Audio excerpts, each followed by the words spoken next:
El devocional Manantial de Vida, con nuestra pastora Orfadenis Estrada.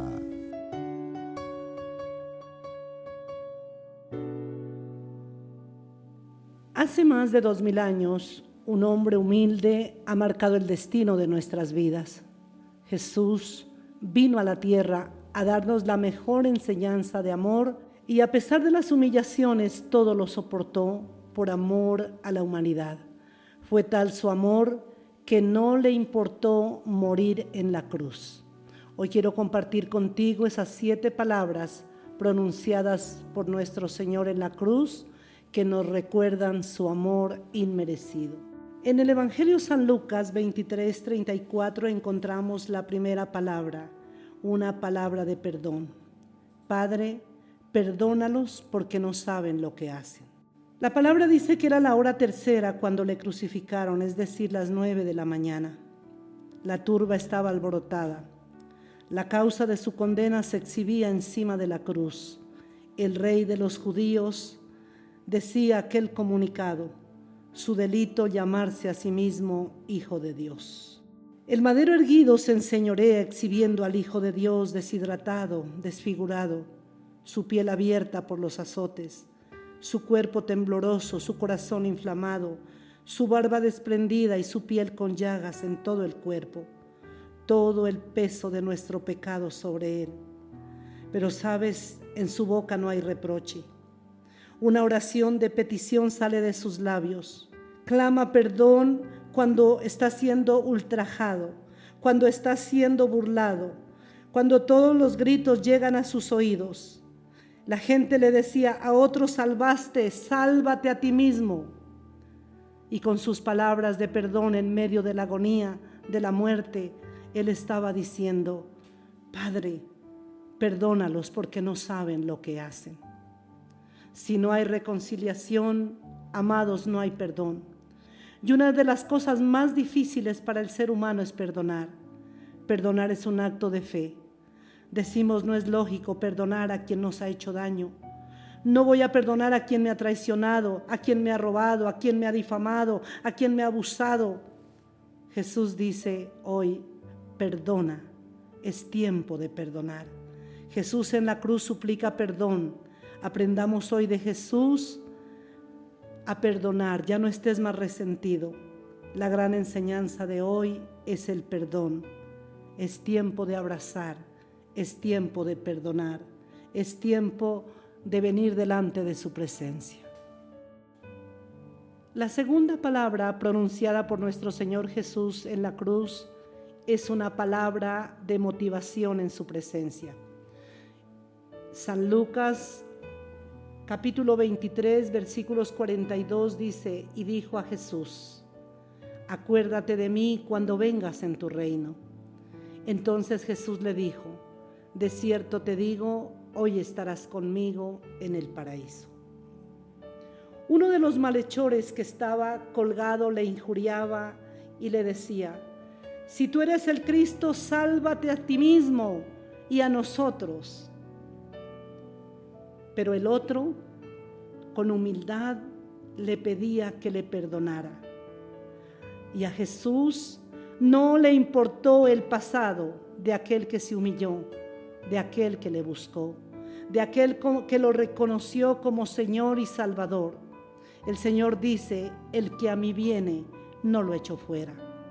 Cada persona que se acerca a Jesús y rinde su corazón para seguirle, para servirle, para amarle, Él le dice, hoy estarás conmigo en el paraíso, hoy estarás conmigo en mi propósito, estarás dentro de mi voluntad, entrarás para que vivas conmigo.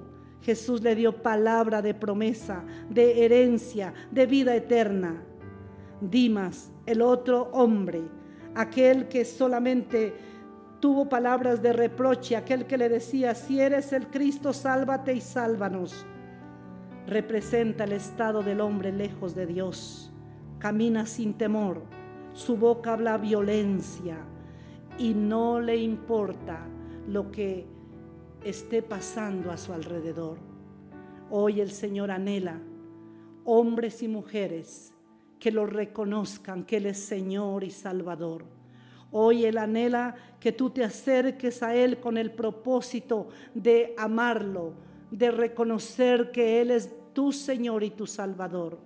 Esta es una palabra en la cual nos enseña que hay dos formas de acercarse al Señor.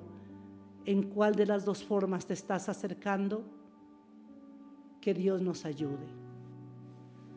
Tercera palabra, una palabra de restauración familiar.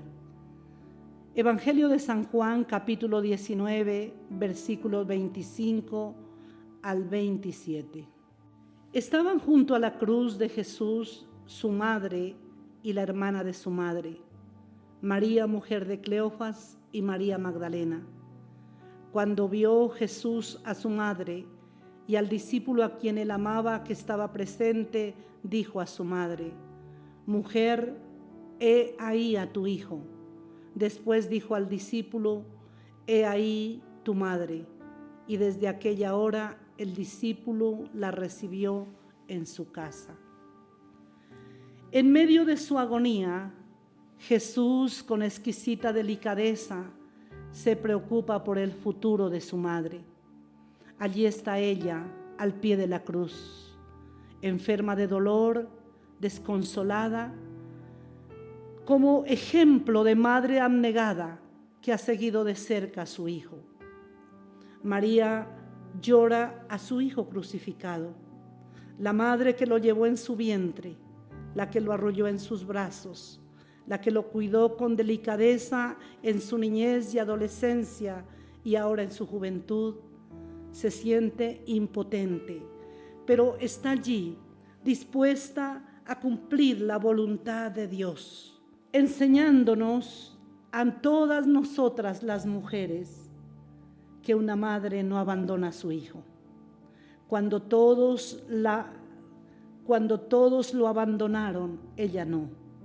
María es ejemplo de obediencia absoluta, mujer sujeta a la voluntad de Dios, ejemplo de perseverancia para la mujer de hoy, firme al pie de la cruz. Su oración al Padre diciéndole: cumplido la misión. Jesús fue como planta de olivo, la herencia que me has dado es hermosa, le estaba diciendo, es lo más hermoso que tú me has dado, pero aquí estoy al pie de la cruz cumpliendo la voluntad tuya, Señor.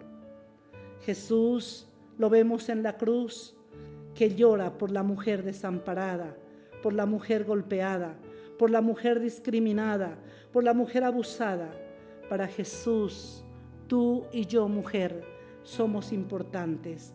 Él busca mujeres fieles que le sirvan. Él busca mujeres que le unjan, que le sigan en el ejemplo de su madre.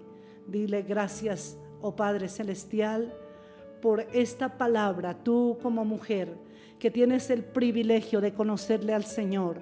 Y si no le conoces, entrégale tu vida, porque Él nunca desamparará a una mujer, a una madre, a una esposa, a una mujer que anhela conocerle y servirle al Señor.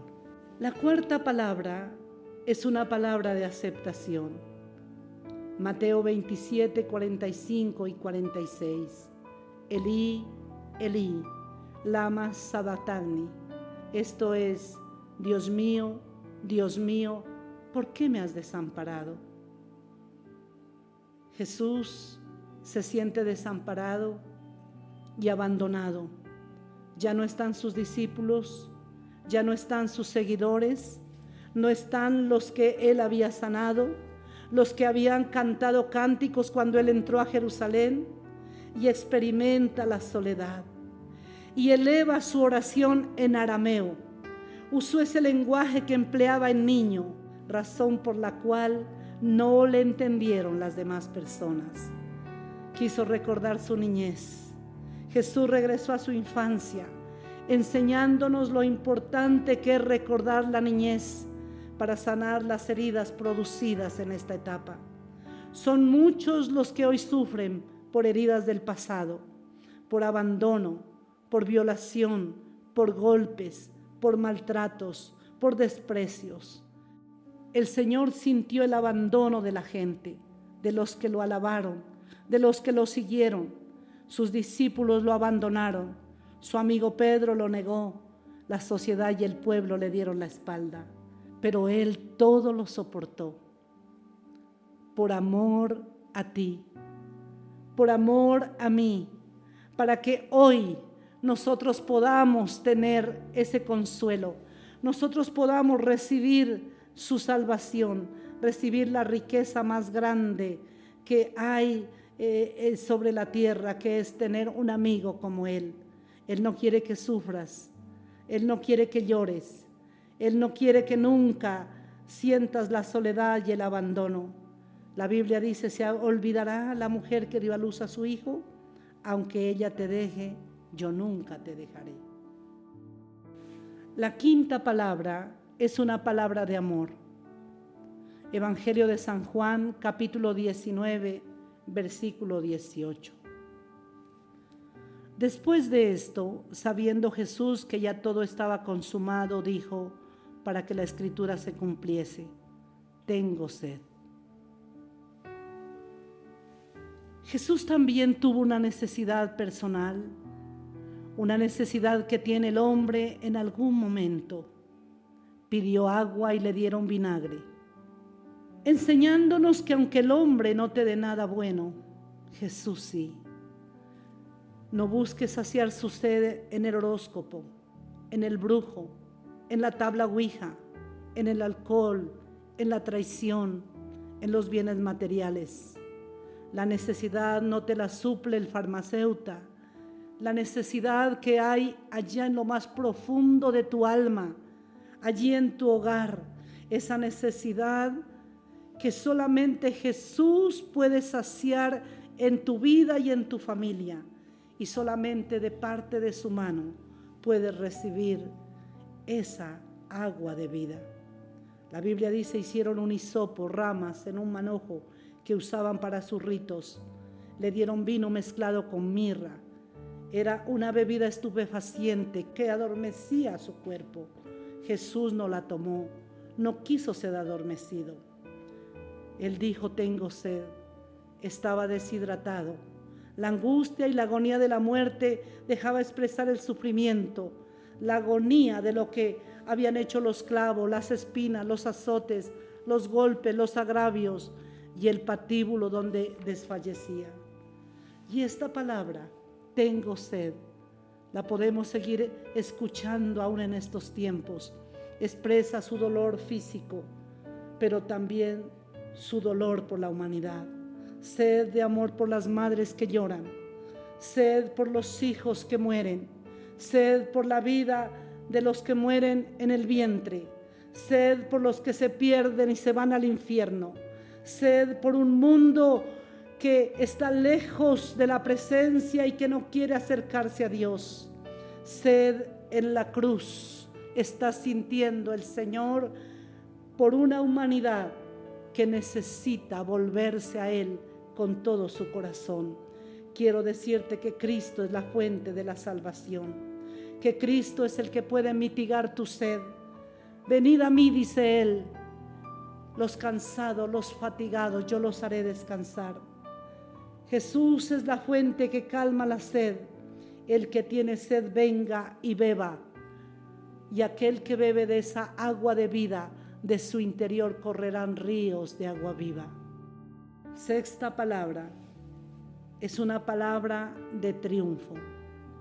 Evangelio de San Juan, capítulo 19, versículo 30. Cuando Jesús hubo tomado el vinagre, dijo: consumado es, y habiendo inclinado la cabeza, entregó el espíritu. Consumado, dijo mi Señor, está cumplido todo lo que vine a hacer a la tierra. Culminé la obra. El Señor nos enseña hoy que Él da cumplimiento a todo lo dispuesto. La vida del Señor tuvo un propósito, tuvo una meta: redimir a la humanidad. Jesús sabía que lo lograría con su muerte en la cruz. ¿Quién cuando nace se prepara para morir? Jesús es el único que nació con ese fin. Le dice al Padre: consumado es. La misión a la cual fui enviado se ha terminado. No falta nada. Hecho está. Y en medio del sufrimiento y del dolor se siente satisfecho.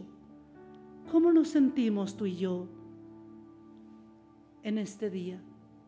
¿Cómo está nuestra vida? Podemos decir, cuando todo esto termine: consumado es. He hecho lo que tú me trajiste a hacer aquí a la tierra. ¿Qué podemos decirle a Dios cuando nos llame a su presencia? ¿Será que podemos decir como Jesús: he terminado la carrera, lo que me pusiste a hacer lo he hecho? Aún es tiempo de evaluar nuestra vida y poder llegar en este momento delante del Padre Celestial y retomar nuestra vida y permitir que Él haga su voluntad en nosotros. Consumado es. Todo ha terminado. Todo está hecho. Todo está acabado. La obra maravillosa que me enviaste a hacer, Padre, está completa, está concluida. Disfruta de lo que el Señor vino a hacer.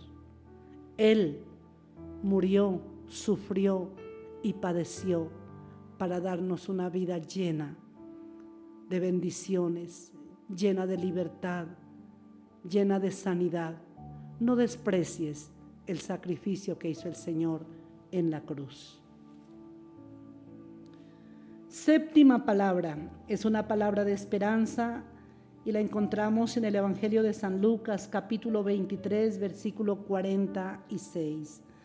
Entonces Jesús, clamando a gran voz, dijo: Padre, en tus manos encomiendo mi espíritu. Y habiendo dicho esto, expiró. Era la hora sexta, era las 12 del mediodía. Hubo tinieblas sobre toda la tierra hasta la hora novena, o sea, las 3 de la tarde. Sufrió colgado en la cruz por muchas horas. Las tinieblas cubrieron toda la tierra. Nuestros pecados estaban siendo juzgados allí. Allí Él fue hecho pecado por causa nuestra. El sol se oscureció y la tierra tembló. Los gritos y voces de religiosos y principales hombres habían prevalecido. La vida de Jesús estaba condenada. El que había salvado al mundo estaba a punto de ser destruido por Él. El día más oscuro y a la vez el más brillante para la humanidad había llegado. Y Jesús clama a gran voz, enseñándonos esa dependencia al Padre, cuando le dice: Padre, en tus manos encomiendo mi espíritu. Muere dando un grito de esperanza. Encomienda al Padre su espíritu. Y la tierra siente y sufre la muerte del Señor y Salvador, quien pronto tendría un gozo, una alegría, porque Él no se quedaría en esa tumba, sino que resucitaría. Y aunque la tierra se llenó de sombra, porque el Salvador de la humanidad había muerto, la humanidad entera comenzaba a brillar, porque había esperanza para todo aquel que reciba su sacrificio en la cruz. Alguien preguntó: ¿quién mató a Jesús? ¿Lo mataron los israelitas? ¿Lo mataron los romanos? ¿Lo mataron los sacerdotes? Quiero decirte que a Jesús nadie lo mató. Él dio su vida por amor a ti y por amor a mí. Él voluntariamente dio su vida para salvarnos a ti y a mí. Y lo más precioso es que su cuerpo no se quedó allí en la tumba ni en el madero, sino que Jesucristo, el Hijo de Dios, resucitó al tercer día y vive. Y nosotros vivimos por causa de que Él vive. Y todo aquel que le recibe y le reconoce como Señor y Salvador, vive y vivirá por siempre. Recibe a Jesucristo como tu Señor. Valora el sacrificio que Él hizo en la cruz. Reconoce esas 7 palabras que no fueron de juzgamiento, sino palabras que emanan vida, palabras que libertan, palabras que quebrantan el corazón de los hombres y dan libertad a los cautivos. Hoy dile conmigo: gracias, amado Padre, por darnos la libertad en su Hijo Jesucristo. Gracias, amado Rey, por morir en la cruz del Calvario hace más de 2000 años por amor a la humanidad. Perdona nuestro pecado, perdona el pecado de la humanidad y danos, Señor, hoy esa oportunidad de recibirte en nuestro corazón, en nuestra casa, en nuestra familia, como el único Señor y Salvador que fue capaz de darlo todo por amor a nosotros, aún su propia vida y su sangre preciosa. Te invito para que vengas a mi vida, a mi casa, y te recibo como Señor y Salvador de mi vida, en el nombre de Cristo Jesús. Amén. Síguenos en Facebook, YouTube e Instagram como Manantial de Vida Samaniego. ¿Necesitas oración? Llámanos o escríbenos al 314-792-6971.